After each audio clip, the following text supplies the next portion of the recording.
Hey ladies and gentlemen, welcome to our LG G4 complete teardown and reinstallation guide. We actually took apart pretty much everything on this phone, so if you are looking to replace anything, you've got in this video.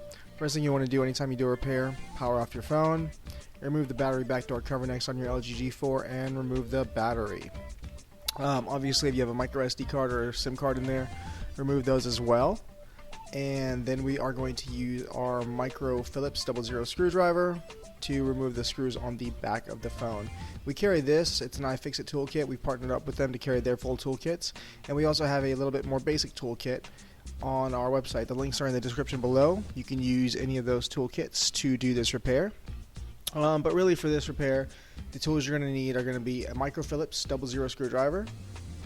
You're going to need a Nylon Spudger, and you are going to need a heat gun. If you don't have a heat gun, you can use a blow dryer. But those are the items you're going to really need for this repair.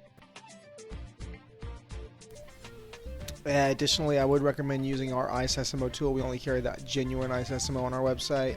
This is really just a great tool for repairs altogether. It kind of helps you open up the case, as you'll see right here. I'm opening up the case. This kind of opens up in one complete piece. Unlike the LG G3 where the bottom brackets were kind of separated, this, while they are separated, they're actually intertwined. So it's like a little snap connector there underneath it, so it kind of comes off all in one piece.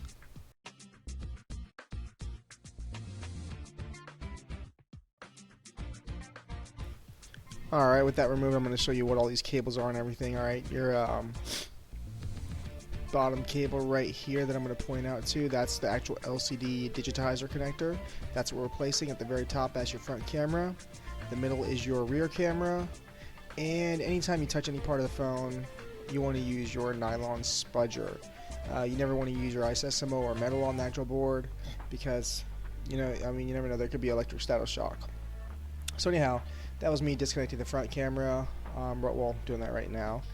And disconnecting the rear camera right here, and I'll show you guys how to remove these actually a little bit later as well. So you'll see kind of how to remove these parts, the vibrator motor to the left, and everything. So once the rear camera, the front camera, and the bottom digitizer LCD connector are disconnected, you can go ahead and remove the actual motherboard from the phone. Alright, so from here I'm going to remove all these small parts. Reason being is when you buy your new assembly, you're either going to buy just an LCD assembly, or you're going to buy it with the frame. So if you buy it with the frame to make your actual frame look brand new, then you're going to have to remove these small parts. Now this little vibrate motor that I'm trying to remove right here, you're going to need to use a heat gun. I wasn't prepared for how stuck this really was while I was removing it, so I'm going to speed it up a little bit for you guys.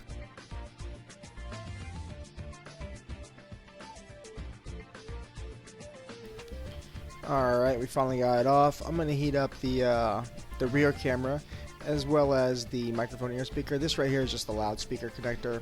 You can remove that with the Nylon Spudger. Kind of just comes out. It's not really stuck on there with adhesive or anything. The rear camera and the ear speaker at the top are. So I will heat those up, and I'm going to speed this up a little bit just to show you guys how to take them off. I will use my heat gun because these were not coming off easy either. Now the ear speaker, as a heads up, you do want to be careful with that. That flex cable is very delicate, so you'll see me remove it pretty slowly.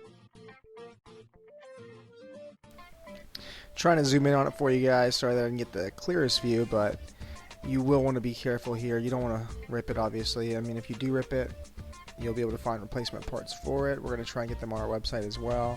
But that is a delicate little piece right there, so take your time removing it. And of course, if you do buy it without the housing, then you don't have to worry about this. But some people like to buy the new housing because, hey, it makes your phone look brand new on the front.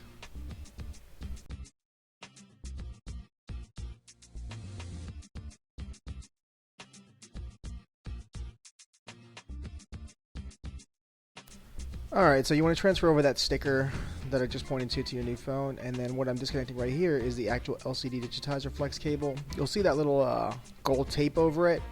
You want to transfer this tape over to your new screen assembly if you are using a new screen assembly. Alright, so what I'm going to do now is I'm going to heat up the front assembly of the phone.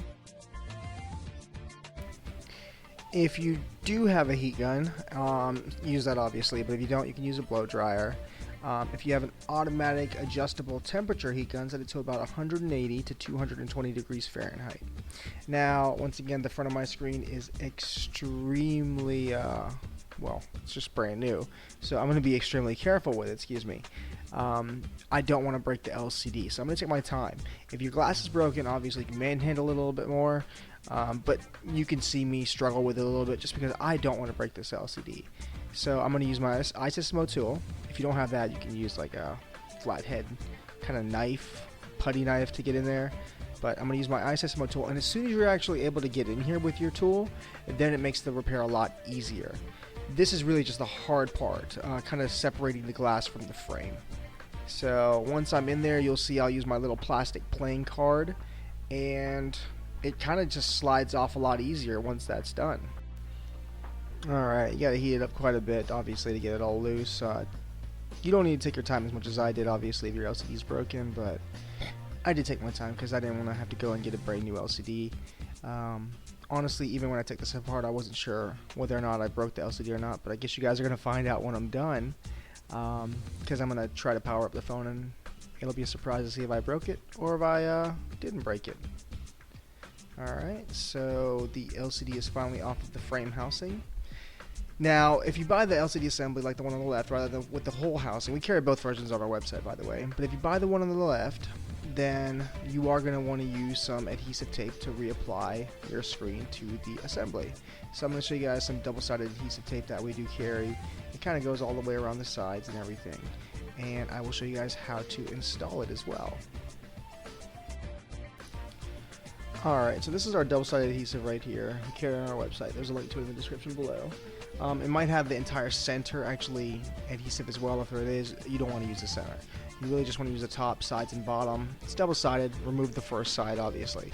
It kind of lines up perfectly with everything. Your camera hole, your proximity hole, and you want to make sure you line it up right. So I'm going to go ahead and line it up here and make sure once it's lined up that the sides, the top, the bottom, everything are perfectly lined up. Because if the sides, for instance, aren't lined up properly, then some light from your LCD could shine through the sides of the actual phone and housing.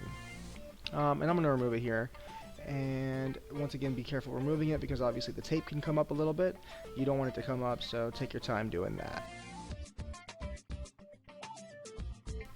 Alright, with my adhesive all along the sides now, I'm going to go ahead and grab my LCD assembly, and I am going to place it kind of lined up. Now, one thing while I'm showing you guys what to do here, now your new replacement assembly, if you just buy it like this, isn't going to have the little silver mesh on the very top, so you are going to want to remove that from your original screen and transfer it over.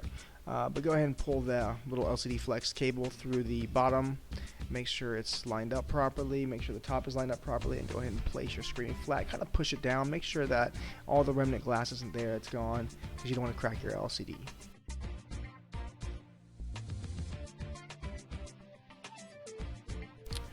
Alright, now if you didn't buy the housing, obviously you don't have to do this part because it's on your original housing, but if you did buy the housing, then you want to go ahead and put these parts back in. Your rear camera first, obviously, the vibrate motor, the front camera, the ear speaker, and we will do the headphone jack a little bit later.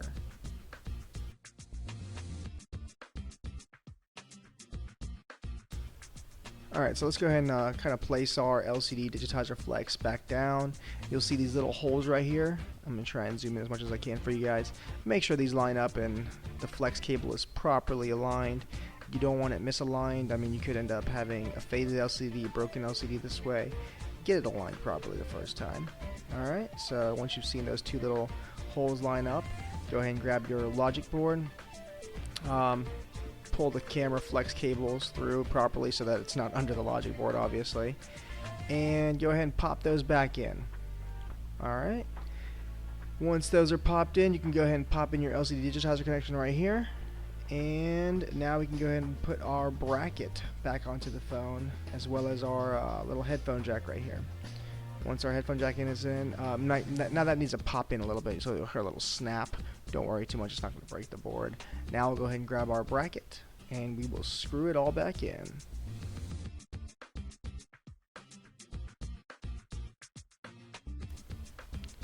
Alright, once again, I mean, these screws, they're all 00 Phillips. Make sure they all go back in, obviously. From what I could tell, all these screws are the exact same size, so you don't have to worry too much about commingling them or anything like that. But we like to keep our screws separate. We like to know which ones are going to which of the actual sockets.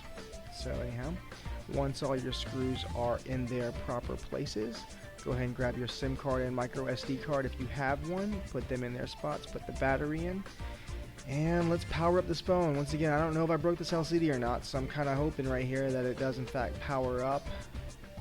Freaking out a little bit like, uh-oh. Oh, there we go. LG pops up on the screen. Everything's good to go. Make sure you test out your touch screen once it's actually completely booted up. Test out your volume buttons, your back button.